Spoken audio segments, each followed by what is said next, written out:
I'm here with Darren Starwynn. Now, Darren has a long career as an acupuncturist. He's also an inventor, writer, healer, and teacher of integrated therapeutic systems, and he's done this around the world. He's written 4 groundbreaking books. He's led hundreds of workshops and seminars, invented several vibrational devices, which I hope to ask questions about today, that are being used worldwide. And he's also helped develop advanced mind-body healing systems. Darren, he's inspired basically many colleagues to expand their scope of their work to include energy medicine and consciousness-based healing systems. His work integrates vibrational energy medicine and multi-dimensional quantum healing. So we'll talk about that to help people rapidly release old trauma, pain, and limitations to their self-expressions. His latest book is where I learned about Darren. It's called Awakening the Avatar Within, a roadmap for uncovering your superpowers, upgrading your body, and uplifting humanity. Darren, welcome to Conscious Fertility. Well, thank you, Lauren. I know we have a lot in common, so I'm really looking forward to this conversation. I know we only have so much time, and I want to talk about, again, the similarities. So you practice acupuncture as I do in my practice. I see that you're using microsystems, micro electrical acupuncture systems, Right? Yeah. and invented some. So we have those in my clinic. I hear you do light work, so I'm thinking photobiomodulation, low-level laser therapy. But it seems like really consciousness is something that you're really interested in. You've had experience with an awakening and conscious work in your childhood, like since a teenager. And I want to see how we can tie this into our mental health and physical health. And I'm curious, in the title of your book, Awakening the Avatar Within, you talk about upgrading your body. I kind of want to start there. What do you mean by upgrading your body? And maybe just kind of give us an idea of what conscious healing and quantum healing means to you. Yeah. Well, you're starting out right with a nice big question. So thank you. Yeah. So upgrading your body has a very specific meaning. And it's based a lot on a science which has become very well researched and popular in recent decades called epigenetics. I'm sure you're familiar with this. Epigenetics would be the study. Basically, epigenetics has thrown on its ear the old ideas that we learned in high school biology class about genetics, like that your traits are something you inherit from your parents based on their DNA patterns. And you're going to tend to get the diseases they have and have some of the physical traits they have and a lot of things like this. And it's been proven now that that's only partially true. There is some truth to it, but not nearly what we used to think. So epigenetics is saying that, yes, you have all that genetic baggage, but the way you breathe, the way you think, the food you eat, the amount of exercise you do, like there's been specific studies showing that all of those things actually modify your DNA and has more effect on how your body's going to be than just what you inherited from mom and dad. That's that phrase I've heard called "you're not your genes, but you're what you express." So when you say epigenetics, you're talking about the environment. So the food you eat, the air you breathe, the thoughts and feelings you experience Yeah. turn on and off genes. So that's how it's affecting your body is certain genes for longevity and health can get turned on or off based on your environment. And so we have some impact. So you're not necessarily what you have, you're more about what you express when it comes to genetics. And there's another really important point, and this is a controversial point, but it's something I certainly believe, is that we are aware of the double helix of DNA in our cells, and that there's two, right? Double helix. But many researchers say that there's actually many more strands of DNA, and they're called junk DNA. By most researchers, they can't explain why 98% of the DNA in the human body doesn't seem to be replicating any proteins. They say it's junk. It's not doing anything. But you see, from a more enlightened perspective, all that other DNA has a purpose in upgrading our body and raising our consciousness if we just gave it a chance, gave it the right food in a sense. And the food would be thinking thoughts that are much higher vibrational thoughts, like more thoughts about pure love or about forgiveness or about wanting to make the world a better place or compassion, kindness. So in other words, the more we have those kind of thoughts, and there's certain specific kinds of meditation that I've discovered that are different than the way most people meditate, that actually tend to switch on those epigenetic pathways and activate some of that so-called junk DNA so that we actually are operating at a much higher level of our potential. So that's a lot. So, and also upgrading your body means other things too. It actually means like there's a sort of anti-aging. This is something, I've been working with microcurrent for decades. And one thing we learned about microcurrent devices that I developed is that we started using them for pain relief but then also discovered they could be used for what's called facial and body rejuvenation, like putting the microcurrent electricity and colors of light onto the points on the face and around the thighs and other areas. People would start looking and feeling younger. So it's clear that, like, there's different kinds of input that can, in some ways, affect our bodies very strongly. Those are just a few examples. And when you talk about on a personal level, I'm just curious. So, microcurrent, when you're using the microcurrent on an individual, are you using the device that clips onto a needle, or is it just being put onto the skin like a TENS machine, or both for your microcurrent systems? We rarely use it to clip onto needles. The microcurrent device that I've developed is called the Accutron microlight system. The way it works is that it has two ways of applying the current. One is through sticky patches called TENS pads that you can put onto regions of the body where you want to put microcurrent through it.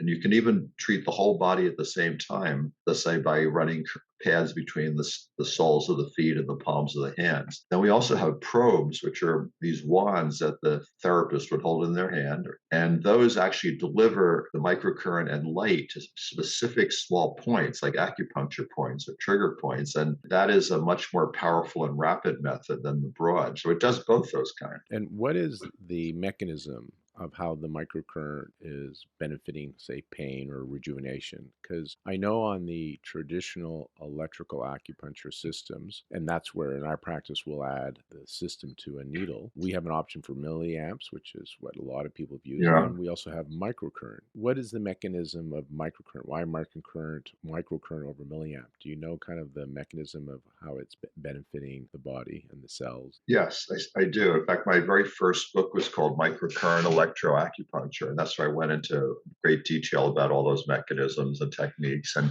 kind of sum it up is that there's research showing that microcurrent triggers a tissue regeneration effect. Like, now, there's some of the earliest studies from the 1980s and even earlier showed that when you apply microcurrent, cellular restoration after damage is accelerated, and that there's faster wound healing and the body heals with it. So that's one way, is that you're actually accelerating. So somebody has pain, you can do things to numb the pain. But if you can actually get the tissues to heal, then all those prostaglandins and different types of substances, pain substances, don't need to be created anymore. And that's one way of getting to the root of the pain, is actually heal the body of the issue that it had, reduce the inflammation. So that's one way it does it. The other way is the acupuncture system, which is acupuncture science says that pain is due to blocked energy of some way. Like, there's some energy that wants to flow freely and something is holding it back. That's what we call pain. So it's very powerful that these microcurrent treatments can kind of like open these blockages, sometimes just in a couple of seconds. It's so rapid when we use our probe system. And then people are able to move more easily and feel less pain. And then there's a third way, which is the more psychological way, is one of the things we do with the Accutron system is balancing chakras. And chakras are these energy centers in the body that regulate the glands, the organs, the emotions, the nervous system. So we can apply colors of light with microcurrent and some usually just a minute or two, the chakras will balance. And then that's another way of relieving more chronic kinds of pain. So I want to find out a little bit about this quantum healing. And so maybe let us know kind of some of the things that you have observed, some of the anecdotal case studies that you have observed with quantum healing. And then also, what is that? Quantum healing. Like, I always think of consciousness work and quantum. I think of quantum physics, and I'll admit I'm not sure I really know what quantum physics is. Can you share with us some of your results that you do with quantum healing, and then, if you can, kind of share what is the process of what you're calling quantum healing? Thank you for asking that, Laura. That's such a great question. There's so much to the answer. I'll try to make it as brief as possible. Well, first of all, it's good to know what the word quantum even means. Just to define our terms, it means a quantity of something. And usually it's referring to energy, like a certain amount of photons of light or a certain amount of electrons, a quanta of photons. So it started out with some of these researchers in the early 1900s, including Einstein and Bohr and other people, doing research, measuring the behavior of light and things like this. But then there's also the quantum realm of these subatomic particles where they operate in weird, spooky ways that normally physicists wouldn't think they should operate. And so it opens up different possibilities than what we believe is possible with our minds. So, in a sense, quantum healing, you could say, is a realm of healing where people can have these extraordinarily rapid shifts in things that they might have felt stuck in for years or decades. And it happens because when you connect with this quantum level, things are much more fluid and less fixed into defined patterns, and they can shift in ways that are sometimes really remarkable. So, to make that more tangible, you asked about like an actual, example of that, a clinical example that makes it easier for people to grasp it than those generalities. Is like, for instance, I worked recently with one man who actually became paralyzed because he had a terrible accident falling off a mountain and in the prime of his life, and not only paralyzed waist down, but also in terrible pain. And so I worked with him several times, and some of the times it was, we weren't getting too far, but then we had some sessions with him where his pain went way, way down for the first time in like a really, really long time. And while we were doing that, he also got in touch with some childhood memories that he had kind of forgotten about some painful things that had happened that he had probably, as just a strong, healthy, successful man, he had never taken the time to process those things. And so when we cleared some of this physical pain that had been tormenting him went down. And you think that's kind of counterintuitive. What would emotions from your childhood have to do with, a serious injury like that? But like that was one example very recently. There's also, I can think of one great case, one woman who came to me who her complaint was ankle pain. She said, my ankle is hurting. But I actually talked to her. It was way more than that. She had a year or two before that, some kind of like dizziness and like sort of partial stroke or something that had really affected her nervous system. So she couldn't walk really well. She had gained a lot of weight because she wasn't exercising, and she had brain fog and low energy and all these things. And this person was a very successful entrepreneur, owned all these businesses, and it was hard to keep up with it. So when she had her first session with me, I balanced her chakras, did quantum healing, which is working with the energy and the consciousness in various ways. And at the end of the session, she was saying, wow, my ankle's not hurting at all now, and I can walk better. My brain is feeling very clear, like for the first time in over a year. And then after that, she got really inspired to exercise every day and to walk every day, and she lost weight and just basically got in a much more positive thing. The interesting thing is I never even touched her ankle during that whole treatment. The thing that she came in for was like the tip of the iceberg, and we had to work more on this other quantum level, and then all these things in her body got better. This brings up a thought for me because I had an experience. This is going back 18 plus years now, but it's what popped in my head when you shared an ankle story. And I want to talk about this tip of the iceberg, the ankle. So I had somebody that came in with ankle pain many years ago, and I did all my acupuncture and electrical acupuncture with her, a series of treatments that usually would resolve it, and it did not resolve it. And I had been trained in emotional freedom technique, EFT, and Right. she was a very left brain type A person. So I was uncomfortable. It was already a stretch for her to come for acupuncture, put it that way. And so I was hesitant to do it, but I was like, I'm never going to see her again, as in I was about to say, I'm not helping you. She was aware of that. And so I said, can we try this woo-woo technique? I couldn't even give it the name because I was embarrassed to say I'm about to do this. Because back then in the early 2000s, think about where we are today. Well, back in the year 2000s, this quantum healing stuff was even weirder. And we tapped on the ankle pain, but what came up is her emotional stress around her brother and that they don't talk and all these issues that she had with her brother. She had her tears, she did her tapping, and she felt great relief. And then she got up and walked out of the office and she said, my ankle pain's gone. And so that's what your story reminds me of. And it's going to be, here's the question why I wanted to share that with your story, because they have that parallel. You said that's the tip of the iceberg, the ankle. How is it that you're reaching the public, the medical profession? Because even me who wants to believe in this quantum healing, wants to believe in conscious work, even me who's had my own experiences and have seen patients have the experiences, I wonder how you're reaching or communicating to people, because what I have come to know is I use many tools in my practice, but I become very aware that I'm not doing the healing. we were trained, in our system that the doctor's healing you, some conventional, they're giving you something and they're fixing you. And even the way we're trained here in the West, I'm fixing you, the acupuncturist. And it came obvious to me in my practice, especially as I got into, I call it conscious work. It may be something you're calling a quantum healing, that I'm like a facilitator, maybe a catalyst that's helping them wake up something in them that does the healing. Like I have zero responsibility to it. I'm just a good cheerleader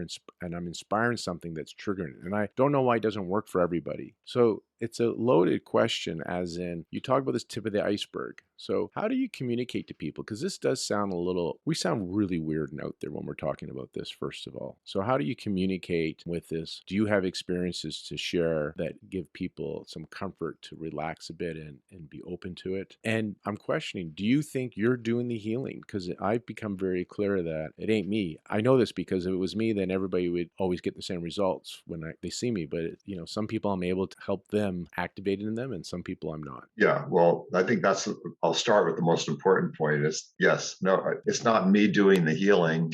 And I like your word catalyst. Like that's how I describe myself, as I call myself a quantum catalyst rather than a quantum healer. I mean, I used to use the term quantum healer, but I believe this quantum catalyst is much more accurate. And a catalyst means some substance or person that triggers transformation in another substance or another person without yourself being changed.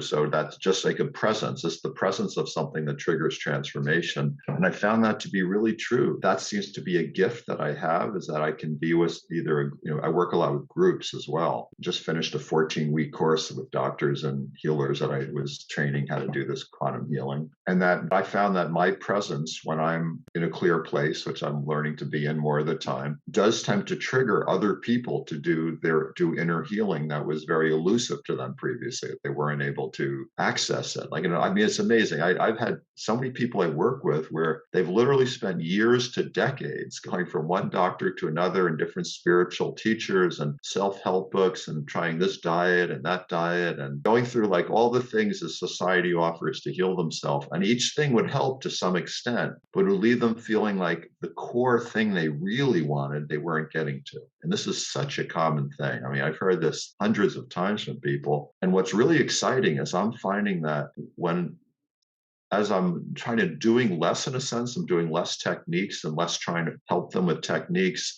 Just being a quantum catalyst, that catalyst they're often finding those answers that they weren't getting, or some of those deep blockages or traumas that they just couldn't access because it was just too difficult, like with much less strain than they would have thought. These things are coming up, getting resolved, and they're able to move on with their life. That to me is miracles that I'm seeing with this. And miracles are basically things that are outside of what we can understand with current science and our model of understanding the world. Because I think one day it'd be like, 100 years ago showing somebody your phone and doing FaceTime with somebody, right? Yeah, right. That would be considered a miracle back then. That'd be considered, 100 years ago, it's a miracle. Or 200 years ago, telling somebody that lifespans into the 80s and some to the hundreds when everybody else was dying at 30 something, right? And And so that would be a miracle if somebody puts their iPhone away and is able to function without it for 10 minutes. That would be the yeah, miracle. it'd be a miracle. I'm Yeah. always amazed when I go into the men's room and how men are holding the phone in one hand while they're urinating. And so, like you said, it'd be amazing if people could just put their phone away for Yeah. a little bit of time. Right. Not That'd be even a miracle, right? not even the bathroom can you Yeah. put the phone away. In your new book, Awakening the Avatar Within, what is an avatar? Let's just start there, because that's your title of your book, Awakening the Avatar Within. Yeah, well, the specific meaning of avatar comes from a Sanskrit word avatara that means descent. And it's referring to the descent of this high consciousness source, God source, the divine, that infinite consciousness and love and source and power actually focuses itself into a specific human body. And then that person, that does some kind of big purpose to help rock the world, and they say make some big changes in the world. That's the definition of an avatar: a human being who is strongly and consciously embodying that higher God consciousness. And I mean, in a sense, you could say all people have that in every human being has that inside of them. But this is like somebody who's actually conscious of it and is doing some kind of major purpose because of it. That's what an avatar is. So it's my understanding then, because I've heard different terms from people I've read or interviewed, is it's a form of consciousness. You're waking up and there's this consciousness that's out there and it's in you, but it's like the electricity. The potential is always there, but until you click the switch, the light doesn't go on. But the potential's there. So somehow this potential's there, and your book and the work that you do is on how to turn that switch on, basically, so you can access it, connect to it, become aware of it. Yes, that's certainly the case. And I see it like avatars in past ages, like the famous ones like Jesus or Buddha or Kuan Yin. Like they were anomalies. They were kind of like I call them the early responders or the prototypers. Like they showed at a time in history where there was very little to support that kind of shift, that a human being could be an avatar. And I'm going to use one other word, which I know we talked earlier, is sort of an emotionally charged word, and that's Christ. I personally grew up Jewish, where that word had no meaning to me, so I don't have any programming about it. The meaning of the word Christ is the anointed one, and I think it's just another way of referring to an avatar, which in other words, it's just a different cultural way. So I don't know, many people hear that word and think of like some traumatic experiences from being brought up in a religious home where they were repressed. I don't, but if you can just let go of all that a moment, just the literal meaning of avatar or Christ or Buddha, they're all kind of mean very similar things. They're from different cultures. They all refer to a human being who's awakened to that divine self inside of them and is radiating. Use the word light more, and they actually literally radiate more light. From their DNA literally puts out light. And I've actually seen studies where scientific equipment's used to measure the light that's emanated from DNA molecules, and it actually does glow, put off light. So you'd wonder, why would something inside the body where you don't really need light be emanating light? It's important to emphasize that the cells of our body emits photons, light, Yes. and certain people emit more photons, emit more light. So it's not just an expression, right? It is an actual scientific observation, measurable fact that we emit light. It is. And so the thing I want to say is that I feel like those ancient avatars that became religions were focused around were like the early prototypers. They came to show what's possible. And what the big mistake that religions make, and again, I'll say a controversial thing here, is they take those early prototypers and put them up on a pedestal and say, we're worshiping you now because you are this unique being that nobody else can do. And that's exactly the opposite of why the avatars came. They came to say, oh, no, what we're doing, you're supposed to now do it. We're here just to show that any human being can take on this light and upgrade their body and live as an avatar. And as a matter of fact, if you don't do it, the world's going to go into some pretty deep doo-doos, which is what we're. So I see it like now, this is the time for ordinary people like us to be avatars, not just a superstar, rock star who comes and starts a big religion. This is the time for everyday people to awaken as avatars. You mentioned that they were there to set an example, and so it makes me think of Roger Bannister, who broke the 4-minute mile. It was considered humanly impossible to not be able to run that mile, that 4-minute mile. And soon as he broke it, I think the next person broke it 3 weeks later. Yeah, good example, right? Unfortunately, we haven't had that 3 week after the Buddha, the Christ, the Kuan Yin, all these other people that have awakened and have done what looks like miracles. So hopefully you're right that we are all awakening and we have this capability. It's what has drawn me to our Conscious Fertility podcast, because it seems like the planet could benefit from healing. That's an observation I'm making. Other people probably could agree to that. And I like this idea that I've heard and I subscribe to, that if we all awaken and become conscious, then we'll go from competition to cooperation. and we'll feel connected versus separate, which means we'd want to treat the earth better. It means that we wouldn't want to go to war and hurt other people. And so I like this idea of conscious fertility to conscious conception to conscious parenting, because if children are raised in families where at least one parent's conscious, ideally, hopefully both, if there's two parents in that family, then this child hopefully will have their attachment needs met and grow up conscious. And in one generation, the planet can heal. And I think you kind of talk a little bit about that as well. And so some people, though, that's the dream, that's the vision, that's why we're having our conversation today, right? If people go and do their inner work, they don't have to go and work on the outside world. They do the inner work and they shift, then that shift will get reflected to them. That shift will affect the outside world. I think of us as we're like Wi-Fi systems. And as we emit more light or awaken, we're putting out a different Wi-Fi signal. And it's affecting everybody around us because we're connected. This is what I'm subscribing to and hoping for. However, we see so many corporations and leaders and individuals who seem to be misusing their power and their influence. And a lot of people seem to be suffering. It seems like we're having a global trauma for people. And so, since in your book you say lots of us are awakening to our avatars. We don't just have the three religions that were kind of 3 or 4 religions that were built, but it seems like everybody's starting to step into their awakening. What can we really do then to help create a fairer, more just world? What are your thoughts and approaches for that? Wow, it's a big question with a big answer, and I appreciate you giving me the chance to address that. There's a lot to that.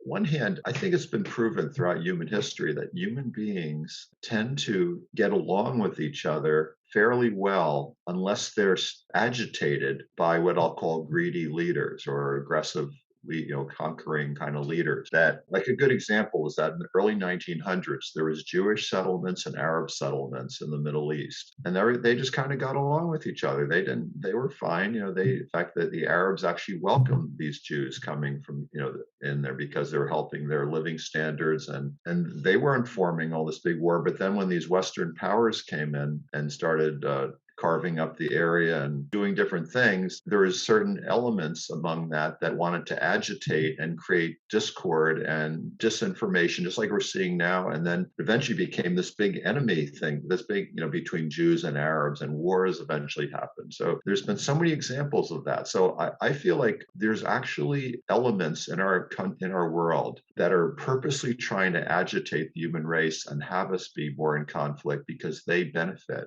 from us being in conflict. And that's such a big subject. I don't think I could totally do justice to. I mean, I guess this is going out on a limb a bit, but there's both human and non-human elements to those agitators who are agitating the human race and pushing us into much more negative states than we would normally choose if we were, left. And I see that in the United States as well. So I think the solution is something that I would call a tipping point. And a big part of the dark forces in the world is focused through what's called the negative patriarchy. And that's the over control of the male energy over feminine energy. Because feminine energy is the part, it's not just in women. Men have feminine energy too. Everybody has it. But it's the feminine energy that kind of knows how to work things out. Like, let's sit down, roll up our sleeves, and just work these things out. Let's cooperate. Let's find a solution. That's the feminine energy.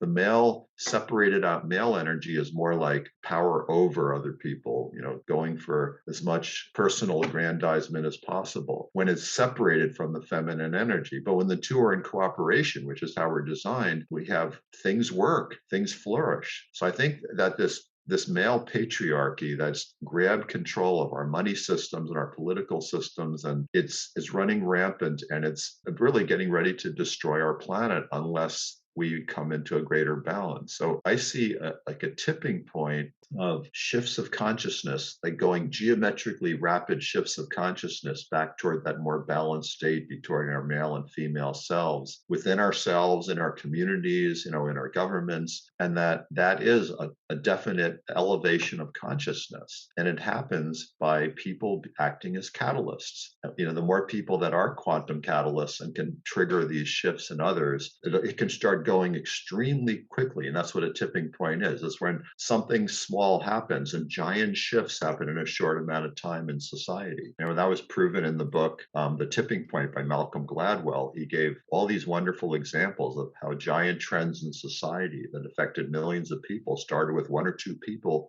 doing something that just happened to catch people's attention. What would you be asking of our listeners then to get to be part of that tipping point? And I know the interest we have is reproductive health for the people that listen. And so I think people still have to know what's in it for me, right? There's like, okay, you got to do this because you're going to help heal the world. You'll be a catalyst. But what's in it for them? If they start to do the conscious work, the quantum healing, or become a quantum catalyst, how can this potentially impact them? This is a very, very interesting thing about for people that are interested in becoming pregnant and women who want to become pregnant with the children. You have an amazing opportunity through epigenetics to affect this child through your thoughts, your meditations, and the kind of input you put into yourself. And I just read this amazing book. I have a friend named Marguerite Rigoglioso, and she wrote a book about Mother Mary, and I mean I don't remember the exact title now. The Immaculate Conception, something like that. And she did a lot of research into ancient texts and through science and so on. And what she's saying is that,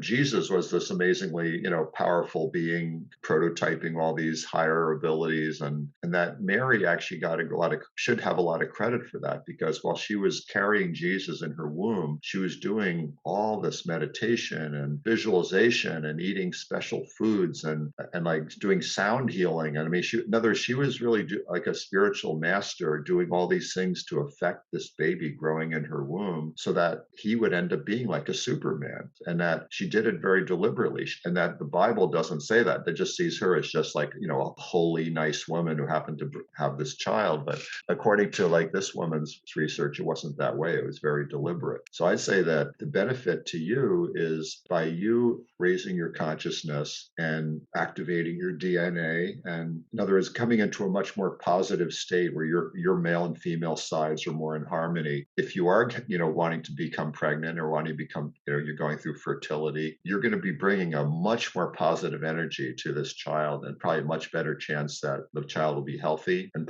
I mean, I don't have any evidence to know it actually will cure forms of infertility. I haven't done that research, but from what I do know of Chinese medicine, I can see where that is very likely, because certain forms of infertility are based on blood not being rich enough with nutrients. And one of the reasons why does blood get less rich in nutrients has a lot to do with people's emotions, actually. So all these things tie together. Can you, I want you to talk about how your emotions impact your blood, because you just mentioned that. I was just find that Yeah. curious. Well, I mean, in Chinese medicine, because you're from the same field, we learned that each organ in the body not only has physiological functions, but it has a consciousness function, an emotional function. And so, like, for instance, the liver has a great deal to do with the emotion of anger, or just that feeling of kind of oomph you need sometimes to just cut through the crap and just make something happen in the world. And then, like, the heart has a lot to do with the emotion of joy, or when it's on the downside, depression and anxiety. And the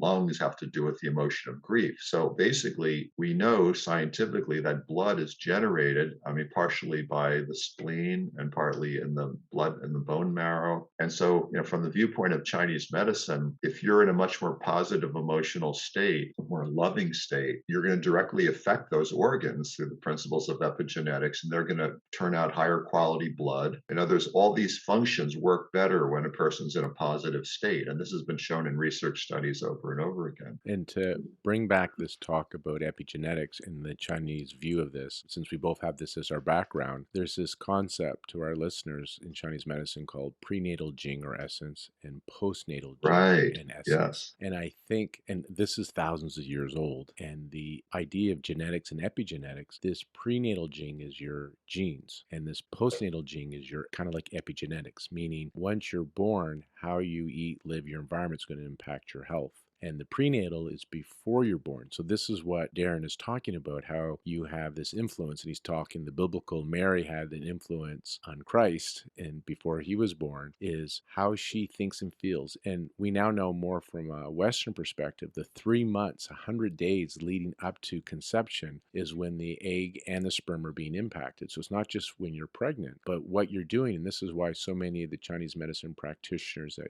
you probably have seeked out are looking at your diet, they're looking at your Hmm. lifestyle, sleep, rest, they're looking at exercise, work, sleep, they're looking at nutrients, supplements, they're recommending acupuncture and herbs because they want blood flow. And then I know in the West, once you're pregnant and they get the early ultrasound, they kind of say you're graduated, you're done. But in Chinese medicine, the goal is healthy baby and the healthy mom, right? And so they're working with you throughout the pregnancy because you're still impacting basically epigenetic of the child. You're basically influencing the health blueprint of your child. You're still setting the stage to that child's telomere length and just how their genes are going to function, right? And risk of disease or benefit of health. And so that time before you're pregnant, at least 3 months, and throughout your pregnancy, you're imprinting on this future child. And that's what Darren was sharing. And the purpose of conscious fertility talks and what we're talking about is, yeah, there's vitamins and there's diets and there's sleep and there's exercise, all that. And there's acupuncture and we're learning microcurrent for blood flow and rejuvenation of the cells, laser therapy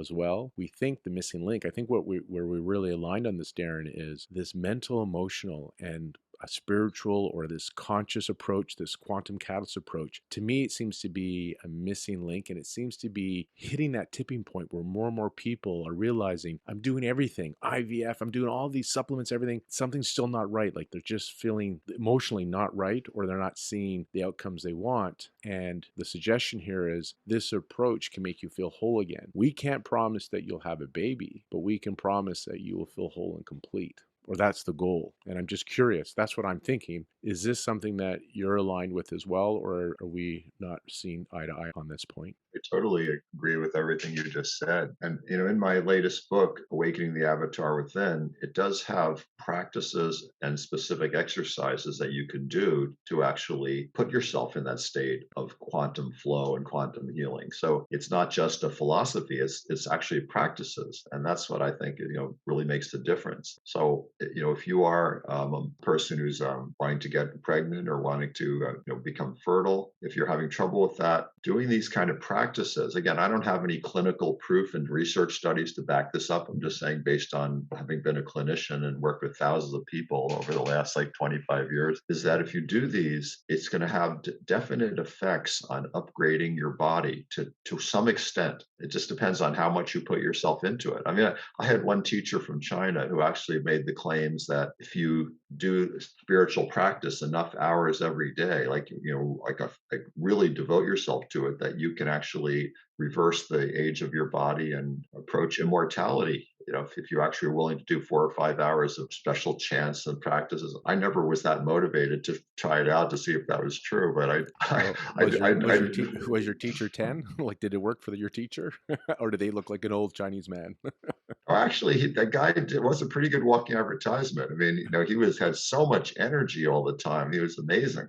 He could, and I guess he was in his 60s when I knew him. I'm not studying with him anymore, so I don't know what it'll be like when he's 100. But I'd say he was a pretty good walking advertisement for this. But Well, I'd say that, but actually doing the practices makes a huge difference. So we're not. I think what the freedom of epigenetics is teaching us is you don't have to feel stuck in because your parents had certain conditions or because you were healthy, unhealthy, or in your earlier age, that you're stuck in that you actually have a lot more freedom to remake your body, remake your mind by choosing to, by using these practices. because you can't promise things. And like you said, this hasn't been researched, although there's lots of research on this conscious type work and energy healing. But it makes me think of why I'm motivated for myself and why I share these practices with the patients I see comes from something I read in Eckhart Tolle's book, The Power of Now. And he says that when you're truly in the present moment, which I think when I read your book, that's kind of what's happening. You're getting to this present moment. Some people call it the quantum field, 0 point field. You're tapping into something beyond this 3D world, beyond what we understand. You talk a lot about different dimensions, multi dimensions. We're tapping into something that we totally don't yet understand with materialistic Newtonian physics, but people seem to describe with more quantum physics and other science, new science. What he said, so let me get to the point here, is that when you're in that present moment, kind of like there's three basic options. You can remove yourself from the situation consciously, or you can change or improve the situation consciously. And if you can't remove yourself from the situation, trying to get pregnant, right? Change or improve the situation, improve your fertility. You can continue to surrender to what is, because you can be at peace in an unhappy situation. And for me, that's what's motivated me. Is we can't promise not everybody's going to end up having a baby. However, those that don't have a baby, a lot of them suffer, and it adds more trauma, fertility trauma. And it would be a gift if they can go on with their life and still want that baby, that they never, it's not that they stop wanting it, but it doesn't cause suffering, that they are at peace with not having that child. While again, our goal is always to do everything we can to help them reach their peak fertility potential. So this is my interest of this quantum healing, or this catalyst that you're calling it. And we were talking here, so I wanted to bring that up. And I think this work, where I think it has an effect on the physical level, and I'm pretty sure I read this in your book, because you do refer to that understanding of psychoneuroimmunology, right? That, Yes, right. and so maybe touch on that a bit, because it's not all woo-woo. Like, they are studying how your thoughts and emotions do have a physical impact. Well, I first want to address the word woo woo because that's one of my pet peeves about that, or not peeves, but just sort of humor in a way that there's this attitude among so many people that if somebody speaks about certain aspects of their own truth, like who they actually are as a being, like knowing who they are, that they step out of the bounds of like this domesticated little box of definition that people are brought up in, that they're woo woo. And I think it's exactly the opposite. I think it says people that are denying the truth of who they are and are trying to keep themselves in a little box of intellectual, ego based identity, they should be called woo woo because that's a much more artificial state than, like in other words, there's a one of the chapters of my book is that the taboo against knowing who you really are. And so in that chapter, I'm saying that, like, in other words, there's this deep fear people have programmed that you're not allowed to know who you actually are. You can just know your personality and your mind and your body and these attributes, but to know yourself as a divine being, that's woo woo. So in other words, that's just one interesting thing where like it's complete opposite of actually how I think the truth is. And thank you for doing that, because I often call it woo woo, because in the world I work in, a lot of it with IVF doctors, this would be outside their box. And yeah, I wouldn't belong, right? This is out there. But you know what? This is what popped in my head. It makes me think of, I'm sure when Copernicus said that, I think it's the Earth that goes around the sun and not the sun around the Earth. I'm sure a lot of people were saying that's woo woo. Exactly. Right? Exactly. Look outside. Can't you tell that the sun's going around the Earth? Just stand and watch. We can see the sun rotate around the Earth. I think you're a little woo woo. So he might have had to talk to his colleagues saying, I got a little woo woo idea here. So I do get what you're saying. And the point that I'm taking from this, Darren, is yeah, I got to be true to myself, because that's when the flow and receptivity happens. When you're not being authentic, that's when you get what we call stagnation. And you talked earlier about blood flow. We need blood flow to the reproductive system. And if you can't be true to yourself, that's a form of stagnation, and that prevents circulation and vitality in what Exactly. you call chi flow. So it's important to be authentic. And that may be the guy that's a scientist that they believe in only Newton, but they have to be authentic. That's the key, I think, that you meant. So thank you for that. So let's talk about quantum catalysts and forget what I said about the woo-woo stuff, because you're right. I'm open to this. I want to believe in this. And that's why I interview people like you to share what you've learned from the literature and the data that you have gone through and collected and created a book to share your knowledge and experience with. Say it loud. I'm woo and I'm proud. I'm woo-woo and I'm proud. I'm becoming conscious, I'm evolving, and I'm proud. Yeah. So We were going to talk about yeah, psychoneuroimmunology, right? psychoneural, and it's a branch of Western medicine that has its own journals and it's lots of research studies that have gone on since at least the 19th 1970s and got bigger in the 80s. And basically, what it is the study of how the mind affects disease. And they focus a lot on cancer. That's one of the big ways that a lot of their studies are into. So they've clearly shown in numerous studies that the way somebody thinks or the things that they visualize have a tremendous effect on whether cancerous tumors grow or whether they go into remission. And so it's been tracked very well. I've seen other studies out of Europe from a system that's called biogenealogy, where you can literally, by the emotional issue that somebody has or unresolved traumas or shocks, predict which organ the cancer is going to show up in. It's remarkable stuff. That's it. And so basically, what this is something that it's well established. This what's called my mind body aspect of medicine has been well known for a long time, and it has really affected mainstream medicine quite a bit. I mean, even the so-called straight doctors are much more aware that people have to have good nutrition in order to get better. They're much more aware that the roles of stress or the roles of like for instance, when I was a baby, doctors actually told pregnant women, they suggested for them to smoke so they'd be more relaxed during their pregnancy. I mean, that's how ignorant they were. They didn't know that was a teratogen that could cause fetal abnormalities. So, but now even mainstream medicine has embraced more of this idea of psychoneuroimmunology, but there's also a specialty within it. So I've done a lot of work with cancer patients in my practice. And again, I've seen how much the location of their cancer, like which organ it's in or which type it is tremendously connected with their unresolved emotional issues. I think when it comes to infertility, that's not an area of great expertise for me, but I certainly have known a lot of people who have struggled with it or worked with it.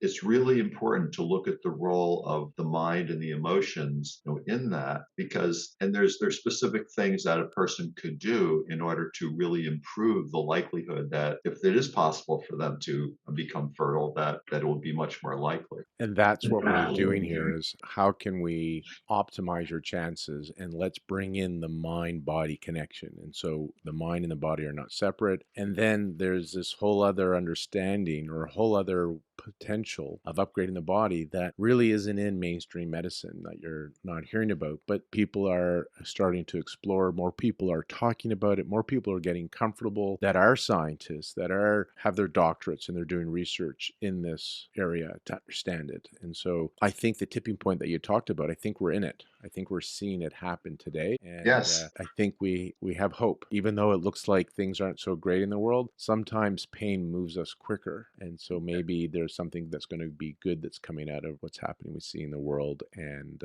for the people that are struggling to grow their families, hopefully this turns into a catalyst for them to awaken, as you call it, their avatar, so they not only can have a child, but have an amazing life. I would like to say, a final message to people listening to this. First of all, thank you for listening. Thank you for your interest in the subject, and that you make more of a difference than you may believe. If you feel bad looking at all the disasters going on our planet and how much suffering people are going through, and that maybe you're going through as a result of all these things, you can make a bigger difference, a bigger impact, because every human being has that avatar inside, like that God divine being. And we're trained from childhood to dumb ourselves down, basically. I mean, that's the way I can put it, to de-emphasize our most powerful, beautiful parts and to more function in a way that'll fit into society, which is, more intellectual or more goal-oriented or, more doing things that we're trained, to have value in. But I tell you, it's never too late to make a shift, to make a significant shift, to reprioritize yourself toward your inner avatar. And there is this thing that one person elevates their consciousness in some way, it helps every other person on the planet because we're all interconnected. So I just want to encourage you,